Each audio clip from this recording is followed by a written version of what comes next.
વસ્તુ બાપુ જીવનમાં ઉતારવા જેવી છે, સાચું કોઈ કહેતું જ નથી.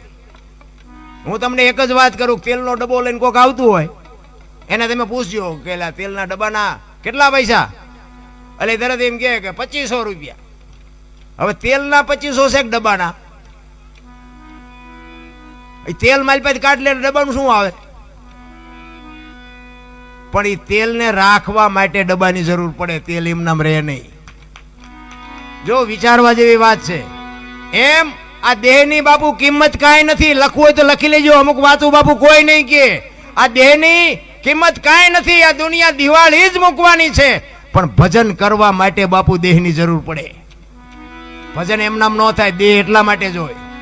અને અંદરની વાત છે ને, જો તમે ડબ્બો હોય ને તેલનો, એ તેલમાં કપાસિયા તેલ હોય, સિંગ તેલ હોય, પામોલીન હોય, એ લખાય ડબ્બા ઉપર, તેલ ઉપર ન લખાય. ફલાણી કંપનીનું છે, લુંકડા વેપારીનું છે, જે આટલા કિલો વજન છે ને બધું લખ્યું હોય ને, બધું ડબ્બા ઉપર લખ્યું હોય. તેલ ઉપર ન લખાય. ને કે આ જે લખ્યું છે ને એ બધું તેલનું લખ્યું છે, પણ તેલ ઉપર નથી લખાતું. અને નથી લખાતું ને એટલે એને અલગ કહેવાય. આ અલગ ધણીનું મંદિર છે ને, એ મંદિર દેખાય, રામાપીરની મૂર્તિ દેખાય, રામાપીર દેખાય ને તેથી સમજી લેજો કામ થઈ ગયું. હું એટલે મેં શરૂઆતના તેમાં કીધું આ કથાયું તમે કરો છો એ સારું છે, સાંભળો છો એ સારું છે, પણ જીવનમાં બાપુ જો કાંઈ એક ટીપુય ન પડે ને તો સમજી લેજો કાંટો થયો એમ. કાંઈક જીવનમાં ઉતારી લેજો. અલખ એને કહેવાય બાપુ, લખી નથી શકાતું. મારું નામ અનોપસિંહ છે, પણ મારા શરીર ઉપર આંગળી અડાડીને કયો તો કે અનોપસિંહ ક્યાં છે? આ દાસી જીવન છે ને, દાસી જીવનને બાપુ 18મા ગુરુ ભીમ મળ્યા અને પછી ભ્રમણા ભાંગી. જ્યાં જાય ને અહીંયા બાપુ ભજન કરે, સત્સંગ કરે. કોઈને કાંઈ પ્રશ્ન મૂંઝવતો હોય તો કહેજો, હું તમારી શંકાનું સમાધાન કરી દઈશ. એટલે આ બધી જ્યાં ભજનના પ્રોગ્રામમાં જાય આવી બધી વાતો કરે, એમાં ભીમ સાહેબના કાને અવાજ આવ્યો. એ કે બાપુ એક દાસી જીવન કરીને એક છે ભગત, પણ આહા રામાયણ, ગીતા, ભાગવત કોઈ પણ તમે પ્રશ્ન મૂંઝવતો હોય, કોઈ પણ પ્રશ્ન પૂછો એના જવાબ આપી દે. ભીમ સાહેબ કે એમ? તો કે હા.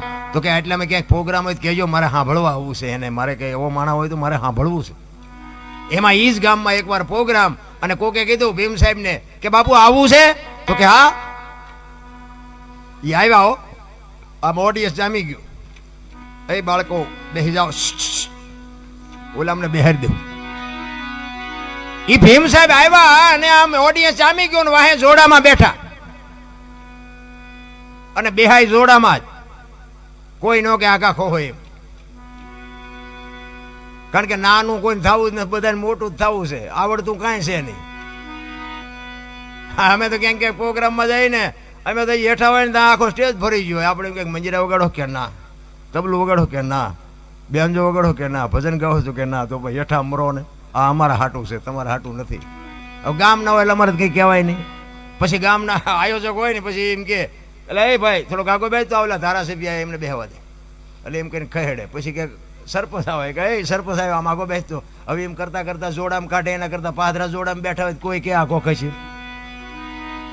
પણ જોડામાં બેહવું જ નથી, બધાને ઉપર ચડી જવું. એટલે ભીમ સાહેબ જોડામાં આવીને બેહી ગયા અને સંતવાણીનો દોર ચાલુ કર્યો. અને દાસી જીવન કહે છે કે કોઈને કાંઈ પ્રશ્ન મૂંઝવતો હોય તો કહેજો, હું તમને શંકાનું સમાધાન કરી દઈશ. આ શબ્દ કીધો ને બાપુ ભીમ સાહેબ ઉભા થયા. અહીંયા બે હાથ જોડીને કીધું કે બાપુ મારો એક પ્રશ્ન છે. તો કે અહીંયા આવો, અહીંયા આવો, અહીંયા આવો. બોલો બાપુ શું પ્રશ્ન છે? એ કે આપની ઓળખાણ માગું, આપ કોણ છો? દાસી જીવન દાંત મીડિયા કાઢો, તમે મને નથી ઓળખતા? કે ના હું નથી ઓળખતો. એ કે પણ મને નાનું છોકરું ન ઓળખે એવું ન બને કે નાનું છોકરું ઓળખતું હોય છે પણ હું નથી ઓળખતો, મને આપની ઓળખાણ જોઈ છે. ઈ કે દાસી જીવન કે ને ઈ મારું નામ. ઈ તો કે આ પૂતળાનું નામ, હું તમારું નામ પૂછું છું. અને ભાઈ દાસી જીવન હલવાણા. એને પછી અંદરો અંદર નક્કી કર્યું કે આ તો સાતી છે, ના ગાલ છે, ના કપાળ છે, ના માથું છે, તારો દાસી જીવન છે. ઈ હલવાણા.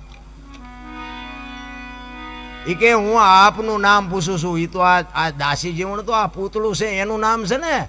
આ પૂતળાને કંઈક કામ હોય ને તો એમ હાથ પાડવો હોય કે જીવન સાહેબ એના માટેનું નામ છે, હું તમારું નામ પૂછું છું. અને ભાઈ હેઠા ઉતરીને લાકડી પડે એમ પગમાં પડ્યા કે ભીમ સાહેબ મને આ ખબર તો કે સો આટલા બધા શીનો ઠેકડા ભરત તો જે કરતો હોય એ કઈ નહીં કે એટલે કીધું ભાણ કે તું ભટકીશ નહીં મથી લે તારા અંતરમાં ઠીક કરીને બેહી જા પછી કરવું પડે નહીં કાંઈ આ ભીમ ભેટ્યા ને પછી ભ્રમણા ભાંગી એમનામાં ભાંગે એવું નથી રામ એટલે સંતો કે છે ગગન મંડળમાં ચડીને ગોત આ તમારા ને મારા દેહમાં જે જોત ચાલુ છે ને આ જોત ઓલાઈ જાય ને પછી દીકરો હોય બાપ હોય વહુ હોય માં હોય બાપા હોય બાપુ કોઈ નહીં કે કાટો કાટો કાટો કાટો ભાઈ મૂકી દો દિવાળી કાંઈ છે જ નહીં આ ગગન મંડળમાં ચડીને ગોત આટલા માટે કીધું આ સાંડલા શું કામ કરે લ્યો વાહમ કરે ન હાલે આ સાંડલા આ કરવાનું ચાલુ કર્યું તો કંઈક તો નક્કી કર્યું છે ને ગાલે કરે તો હાલે નો હાલે સાંડલા દાખા શરીરમાં ગમ્યા નો હાલે આયા જ બાપુ ખજાવ તમે જુઓ મંદિરમાં તમે જાઓ ને રામાવીર હોય શિવ હોય જે હોય મંદિરમાં તમે જાઓ ને બે હાથ જોડો ને બે હાથ જોડી અને પગે લાગો ને તમારી આંખો બંધ થઈ જાય અને ઈ સામે બેઠો છે ને એ તમને એમ કે અંદર જો અંદર મારા સામું શું જોવાનો તે મને બેહાર્યો હું તને શું દેવાનો હતો આંખ તમારી બંધ થઈ જાય તમને અંદર જોવાનું કહે છે તારી અંદર જો તારી અંદર છે ને ઈ જ હું છું નક દર્શન કરવા કે ગયા હતા તો દર્શન ઉઘાડી આંખે થાય બંધ આંખે થાય બંધ આંખે દર્શન થાય તો આંખો બંધ ચમ થઈ જાય એની જ મજા છે રામ એટલે સવારામ કે છે આ જોત છે ને જોત ચાલુ છે ત્યાં સુધીની મજા છે બાકી બાપુ કોઈ નહીં કે આને રહેવા દે એમ બધા કાઢી મૂકવાના છે દુનિયા બહાર જ રખડે છે અહીંથી કંઈક લઈ લઉં અહીંથી કંઈક લઈ લઉં અહીંથી કંઈક લઈ લઉં માલપા કોઈએ જોયું જ આપણા શ્વાસા છે ને શ્વાસા ગંગા સતીની વાણી એવું કહે છે કે 21,600 શ્વાસા આપણા એમ નામ જાય છે 1 મિનિટના 15 1 કલાકના 900 12 કલાકના 10,800 અને 24 કલાકના 21,600 થાય ગણવા હોય તો ગણી જોઈએ આ ગંગા સતીનો હિસાબ તો હું એમ કહું છું કે આ નાભી સુધી શ્વાસા છે નભમાંથી લેવાય છે નાભીમાંથી ઉઠે છે તો આ શ્વાસા હાલે અહીંયા સુધી તો બરોબર છે પણ આ એટલું જેવી રીતે જીવતું હોય છે મને એ વિચાર થાય